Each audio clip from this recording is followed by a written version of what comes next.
So picture a massive multi-story palace complex, right?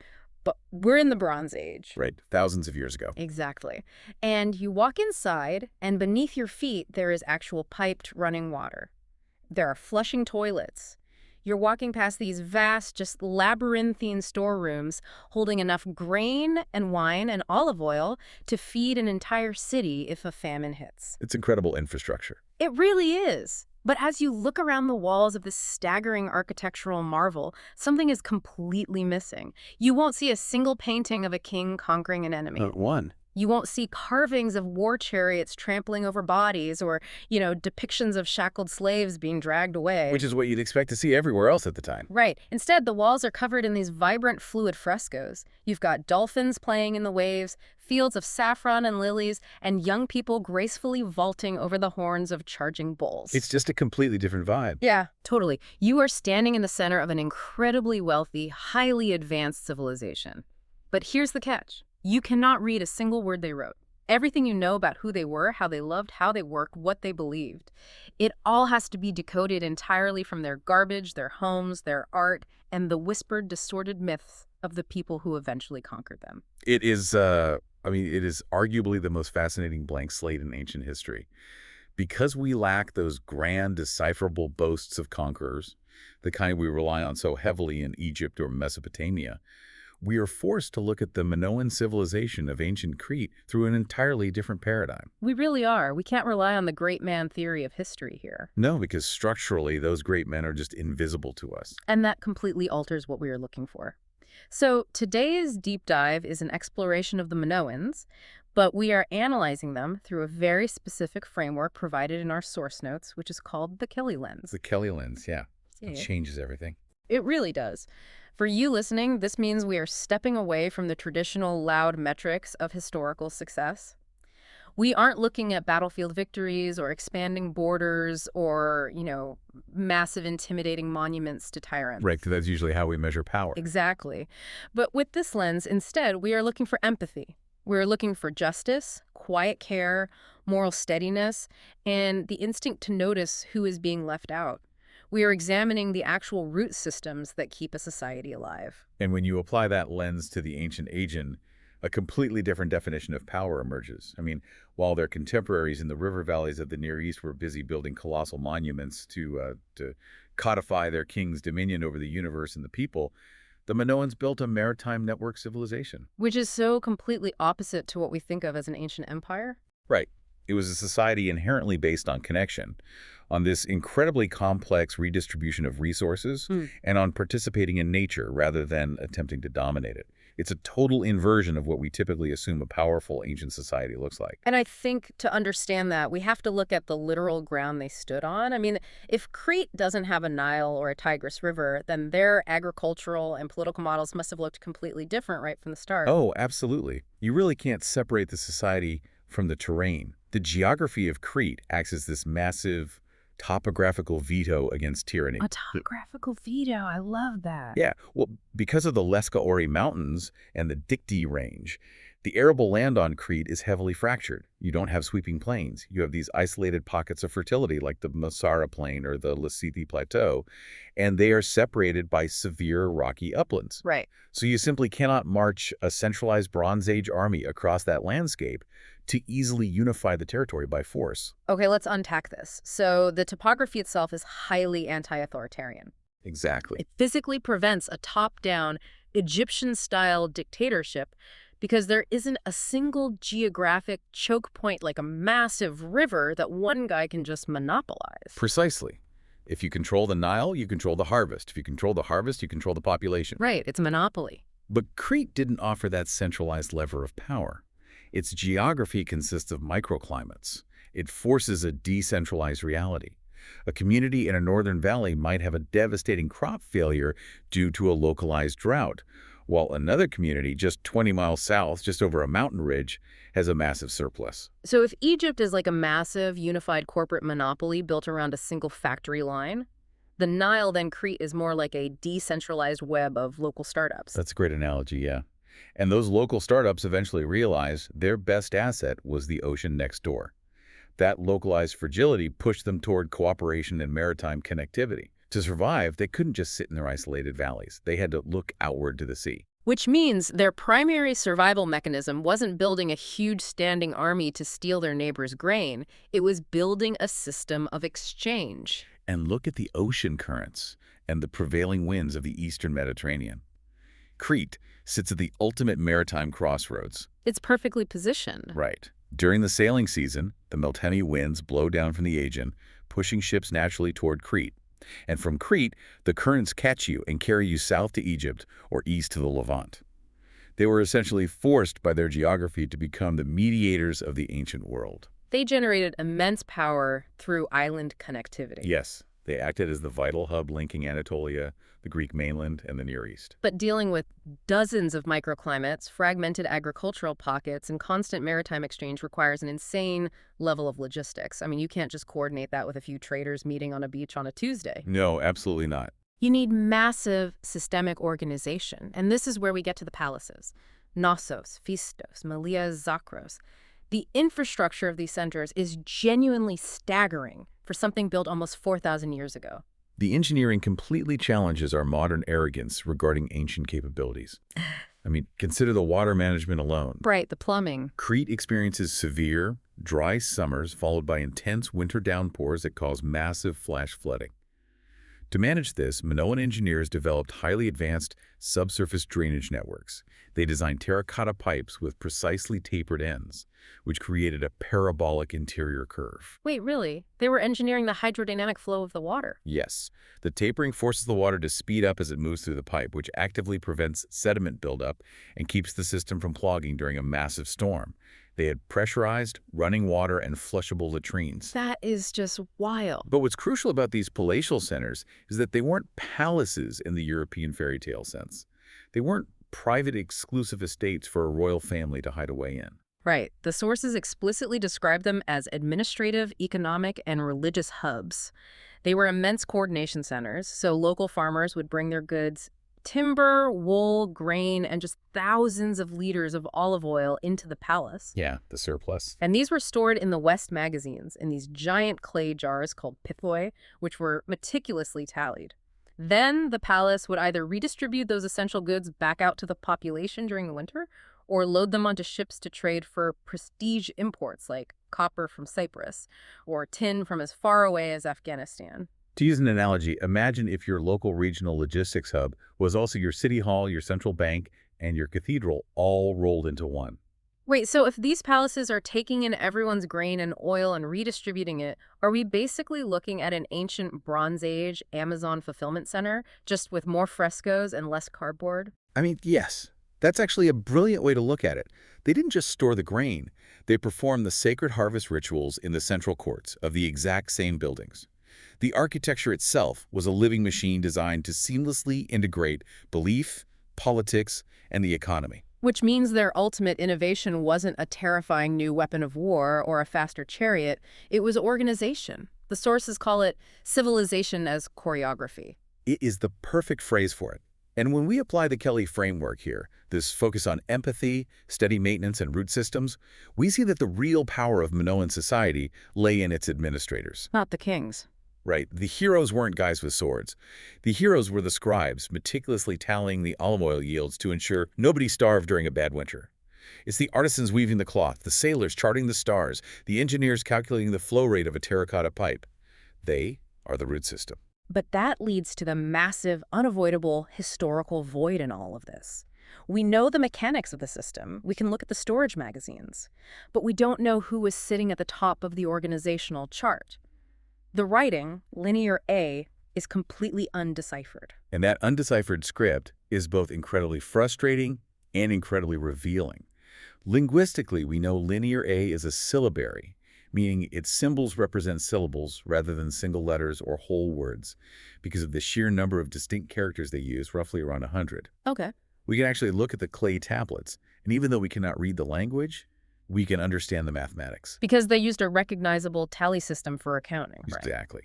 We see extensive, almost obsessive use of fractions. They were constantly dividing and subdividing commodities. But because we can't read the nouns or the verbs, there are no readable biographies, no laws, no poetry. and crucially, no political propaganda. Which means the figures we associate with Crete are essentially phantoms. Like King Minos, the guy with the labyrinth and the Minotaur, he's a later Greek myth. Perhaps Minos was a real Minoan title, functioning like the word pharaoh, but we don't have his legal code. We really don't. We have visual representations that early archaeologists labeled priest kings, like the famous Prince of the Lilies fresco, but even that is highly contested. Modern restoration shows that fresco might actually be a composite of 3 different figures, and they might even be female. Then you have the ubiquitous snake goddesses, the incredible faience figurines of women bearing exposed breasts and holding snakes in both hands. Are they deities? Are they high priestesses performing a ritual? Are they symbolic representations of the Earth's fertility? The fact is, we simply do not know. Okay, I have to play devil's advocate here for a second. Sure, go ahead. If we are completely blind to their language, how do we know they weren't running a highly oppressive, brutal regime? I mean, human nature is fairly consistent. Just because we can't read the receipts doesn't mean they weren't tyrannizing their own people, or that the redistribution economy wasn't just a massive extortion racket. It's a very fair point, and it is essential that we don't invent a Bronze Age utopia just because it feels good to imagine one. They absolutely had a steep social hierarchy. They weren't an egalitarian commune. No, not at all. The elites living in the multi-story ashlar masonry houses at Knossos had vastly different lives than the farmers working the terraced hillsides. They possessed weapons. We find exquisite bronze swords and daggers in their graves. But, and this is a fundamental principle of archaeology, the absence of a specific type of evidence tells its own story. You mean the lack of monumental propaganda? Right. If you walk into an Egyptian temple or a Mesopotamian palace, you do not need to speak the language to understand exactly how power operates. The visual vocabulary screams it at you. Because it's literally carved in stone. Exactly. You see carvings of kings towering over their subjects, physically holding their enemies by the hair or stepping on the literal necks of captives. You see staggering monuments, pyramids, ziggurats built through the sheer brute force mobilization of human labor, often to glorify the death and afterlife of a single individual. In Minoan Crete, that visual vocabulary of violent, individualized domination is completely absent. So it's not just about what they couldn't write, it's about what they consciously chose not to show. If you are a terrifying dictator ruling by fear, you put up posters of yourself looking terrifying, you build statues. The Minoans didn't. Authority in their society seemed to rest on an entirely different psychological baseline. It was grounded in ritual prestige, in maintaining the traditions of the harvest, and in the successful, visible management of the redistribution economy. Hence the massive courtyards. Right. The palaces were built around massive central courts that could hold thousands of people. Power was performative, communal, and visible, rather than hidden behind the closed doors of a tyrant's throne room. Bringing this back to the Kelly lens, this is the essence of a history where the system matters more than the name. If you aren't conditioned from birth to look up at a 60-foot statue of a warlord, you look at the system that feeds you. The unnamed individuals maintaining the terraces, firing the pottery, and navigating the open waters were the actual drivers of the civilization. Without them, the elaborate choreography stops. And this raises a really fascinating economic question. If they were generating massive wealth through this maritime network, but they weren't pouring that wealth into standing armies or monuments to death, what exactly were they doing with the surplus? They poured it into the performance of life. They really did. The material culture of the Minoans is a visual explosion. If you look at the frescoes, the intricate gold jewelry, the Kamaris wear pottery, it is entirely composed of flowing lines, dynamic natural imagery, marine life, and just lush gardens. Which is a stark contrast to the rigid, highly formalized artistic conventions of the surrounding ancient world. I mean, Egyptian art from the same period is beautiful, obviously, but it is mathematically rigid. It conforms to strict grids. Minoan art feels fundamentally fluid. It breathes. The sources detail a specific fresco that captures this perfectly. It's a plaster wall painting depicting a procession of young men carrying these large, elegant vases and pitchers, which were likely whitens used for pouring libations. Yes, the cupbearer fresco. Right. The colors are striking deep, vibrant blues, rich ochres, and warm yellows. The men wear highly detailed, geometrically patterned kilts or loincloths. But what stands out isn't just the clothing, it's the posture. The lines of their bodies are graceful. They are leaning slightly backward, captured mid-stride. It doesn't look rigid. Not at all. It doesn't look like a line of indentured servants trudging under the weight of forced labor. It looks rhythmic. It looks like a ceremonial dance. They look like they are actively, willingly participating in something beautiful. That aesthetic of motion is inherently tied to their painting techniques. They utilized blanc fresco, or true fresco, meaning they applied pigments directly onto wet lime plaster. Which means you have to work fast, right? Incredibly fast. Because the plaster dries quickly, the artist has to work with incredible speed and confidence. You cannot labor over a strict, rigid grid. The medium itself forces fluid, sweeping, organic brushstrokes, which naturally leads to this dynamic style. And we see that same emphasis on grace and risk in their most famous cultural practice, bull leaping. Oh man, the frescoes showing athletes physically vaulting over the backs of massive, charging bulls. It's insane. Exactly. And we don't know the precise nature of the event, whether it was a religious rite of passage, an elite athletic competition, or something else entirely. But it clearly valued agility, timing, and performative grace over the brute force slaughter of the animal to prove human dominance. It feels like they decided that if you're going to build a society, it shouldn't just be functional. It should be a performance. Like the difference between a brutalist concrete office block and a beautifully designed garden pavilion. That's a beautiful way to put it. And if we look at this through the lens of how ordinary citizens lived, it completely shifts our perspective. We know from sites like Gornia that ordinary people lived in tightly packed, multi-room houses. They had dedicated cooking areas, weaving looms, and storage for the classic Mediterranean triad: barley, olives, and wine. But the overwhelming visibility of women in their culture is what really sets them apart from everyone else. Right. Older generations of historians often hastily labeled Crete a pure matriarchy, which I know modern archaeology views as an oversimplification. Right, we try to avoid those absolute terms now. But the prominent, undeniable presence of women in both sacred and elite imagery distinguishes the Minoans from almost all of their Bronze Age contemporaries. Women are depicted as priestesses, as central figures in grand ceremonies, and as the primary communicators with the divine. Try to put yourself in the mindset of a citizen living in that society. Imagine a world where the absolute highest, most culturally celebrated expression of your culture is not a bronze statue of a general holding a severed head. The highest expression is a vibrant painting of a dolphin, or a communal procession of youth carrying flowers and wine. It radically alters your psychological baseline. It really does. It changes what you believe human beings are meant to do with their time on Earth. It creates a society that doesn't just function, but actively performs beauty. But of course, because they were deeply integrated into the wider Mediterranean, they didn't keep this aesthetic and organizational marvel isolated on their island. They exported it, creating an ancient model of globalization. Because their entire economic model, the massive surplus of organic goods that have a finite shelf life-demanded movement, you cannot hoard thousands of gallons of olive oil for 50 years. Right, it goes bad. Exactly, you have to trade it before it spoils. That forced outward movement is what birthed the concept of the thalassocracy. Which literally translates to rule of the sea. But we have to be careful with the word rule here, don't we? We do. A traditional land empire expands by marching armies outward, violently moving borders, occupying territory, and extracting tribute through coercion.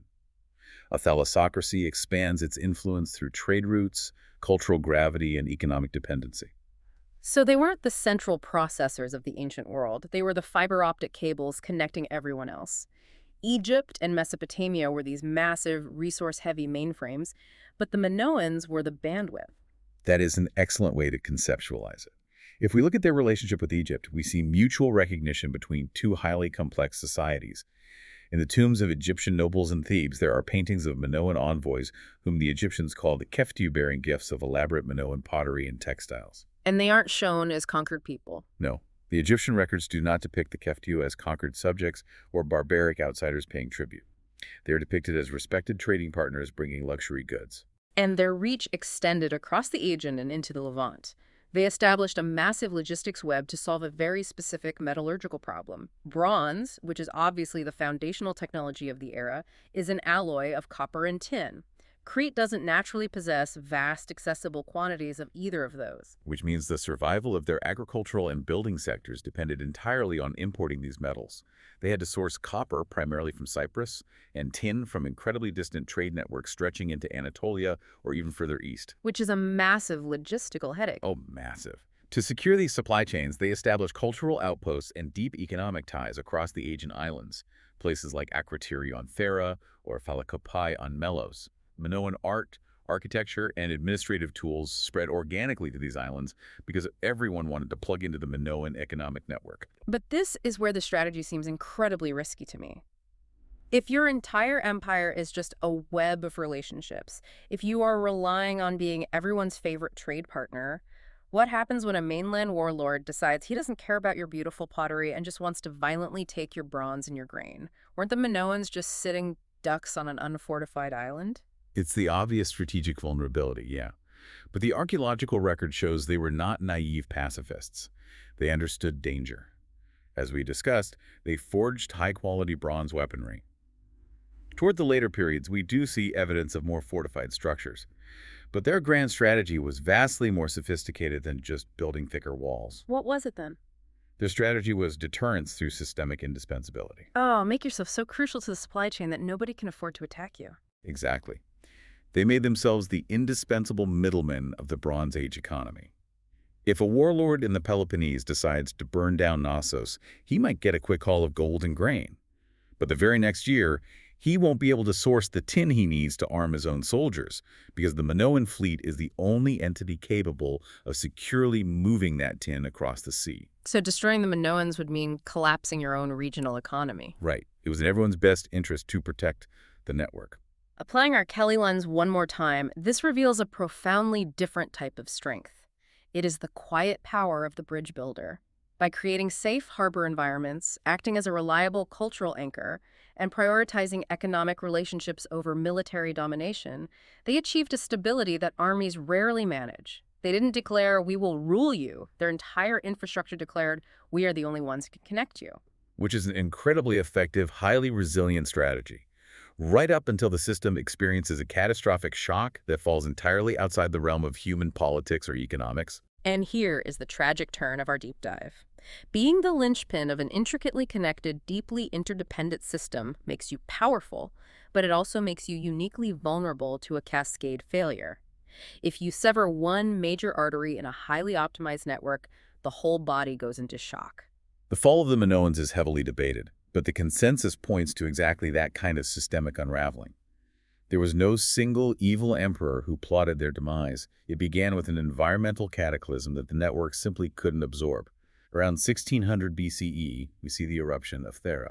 Thera, which is the island we now call Santorini, it sits just over 70 miles north of Crete. The volcanic eruption there is considered one of the most violent and massive geological events in recorded human history. The immediate physics of the eruption were apocalyptic. The caldera collapsed, displacing massive amounts of ocean water and generating tsunamis that radiated outward at terrifying speeds. 70 miles is nothing for a tsunami like that. Nothing at all. When those waves hit the northern coast of Crete, they didn't just flood beaches, they obliterated the Minoan shipyards, notably at sites like Amnisos. And as we established, their ships were the physical fiber optic cables of their entire civilization. But wait, the lava and the water didn't destroy the palaces in the interior, right? Because Knossos is inland. Correct. The palaces survived the initial physical impact, but the secondary effects triggered the cascade. Following the tsunamis came the ash fallout. Massive clouds of volcanic ash blanketed the region, blocking out the sun, altering the climate, and heavily polluting the soil. Which ruins the crops. Exactly. This leads directly to localized agricultural collapse. Which exposes the fatal flaw in the redistribution economy. If the centralized palace model is based entirely on taking in surplus grain from the farmers and redistributing it during tough times, what happens when the ash prevents the harvest entirely? The palaces have nothing to take in, which means they have nothing to hand out. The social contract breaks down. The administration loses its legitimacy. And crucially, because their fleets were decimated by the tsunamis, they couldn't just import emergency food from Egypt or the Levant. Their supply chain was severed at the exact moment their domestic agriculture failed. It's like having an exquisitely engineered mechanical watch. If you take a sledgehammer to a solid, primitive block of iron, the iron just sits there. It survives. But if you drop a highly complex, beautifully calibrated watch onto the floor, the delicate gears slip out of alignment. The glass shatters. The Minoans had optimized their society to such a high degree of complexity that they lost their crude resilience. They were too intricate to survive blunt force chaos. That's spot on. The complexity was their greatest asset and ultimately their fatal vulnerability. They managed to limp along for a while after the eruption, rebuilding some of their fleets and structures. But the systemic weakness opened the door for a different kind of power. Around 1450 BCE, the Mycenaeans, the warrior culture from mainland Greece, exploited this fragility. And the Mycenaeans are the ones who had previously been the clients in the Minoan trade network, right? The ones absorbing Minoan art and culture. Yes, but as the Minoan economic grip faltered, the Mycenaeans moved in and violently took over key administrative centers, including Knossos. But the tragedy of the collapse isn't just the physical occupation. It was the cultural overwrite. What do you mean by that? Well, the Mycenaeans didn't destroy the bureaucratic machinery. They adopted it.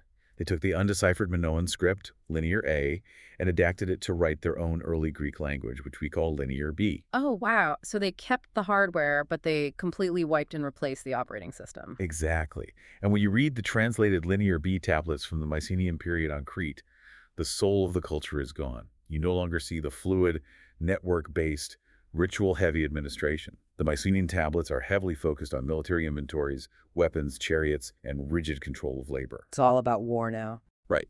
They shifted the society to a militarized, fortress-based warrior elite. It was a completely different, highly aggressive personality running the remains of the Minoan infrastructure. And this brings us to the most poignant application of the Kali lens from our source material. It highlights the inherent danger of being the system that prioritizes care and maintenance. The sources draw a profound parallel here. Whether you are talking about an individual who acts as the steady, empathetic anchor within a family, or an entire civilization acting as the economic anchor of the Bronze Age, the dynamic is the same. When you are the infrastructure that others rely on, you absorb the pressure. Because your whole purpose is keeping things together. Right. Your entire existence relies on harmony and the continuation of the system. You are structurally incapable of surviving unchecked chaos and domination because you are built for connection, not destruction. They fell precisely because they were interconnected. Because they cared in a structural, systemic sense. But the vital takeaway that the notes emphasize is that they are also the only reason a golden age ever existed in the first place. You cannot have that flourishing of trade, that explosion of dynamic art, that incredibly high standard of living without the quiet, steady, unnamed people keeping the roots watered. If we synthesize the entirety of this deep dive, the Minoans represent a spectacular ancient experiment. They show us exactly what is possible when a highly advanced society chooses to value the choreography of daily life over the brute domination of its neighbors. They proved that prioritizing networks over borders and beauty over fear is a viable, immensely powerful way to build a civilization. They didn't fall because their philosophy of connection was weak. They fell because complex, highly optimized systems are inherently fragile. Which leaves us with a final concept that I would encourage you listening right now to deeply consider. Step out of the Bronze Age and look at the architecture of our modern world. We are currently living in the ultimate hyper-connected network civilization. We are entirely dependent on it. We really are. I mean, we rely on impossibly complex global supply chains just for the food in our grocery stores. We rely on vast, invisible digital networks for our economy, our banking, our communication. We operate on just-in-time delivery systems for everything from life-saving medical supplies to the microchips in our cars. We have optimized our global infrastructure to prioritize speed, connectivity, and efficiency over localized resilience. We are the exquisitely calibrated watch. We are the watch. We are incredibly powerful, but we are uniquely vulnerable to sudden systemic shocks. If a modern equivalent of the Thera eruption occurred today, whether that manifests as a devastating environmental collapse, a catastrophic severing of our digital fiber optics, or a sudden massive unraveling of the global social contract, the question remains, are we structured to survive the cascade? Or are we, underneath all of our modern technological arrogance, simply the new Minoans? Exactly. Are we a beautifully complex, highly advanced, but incredibly fragile system just waiting for the wrong thread to be pulled? That is a genuinely haunting parallel to consider. But understanding how the Minoans built their world and how it fell apart makes you look at the quiet, uncelebrated systems holding our own society together with a lot more reverence. Thank you for joining us on this deep dive into the source material. We hope this exploration reframed how you view the nature of power in the ancient past, and perhaps how you perceive the invisible networks sustaining your present. Keep looking for those root systems.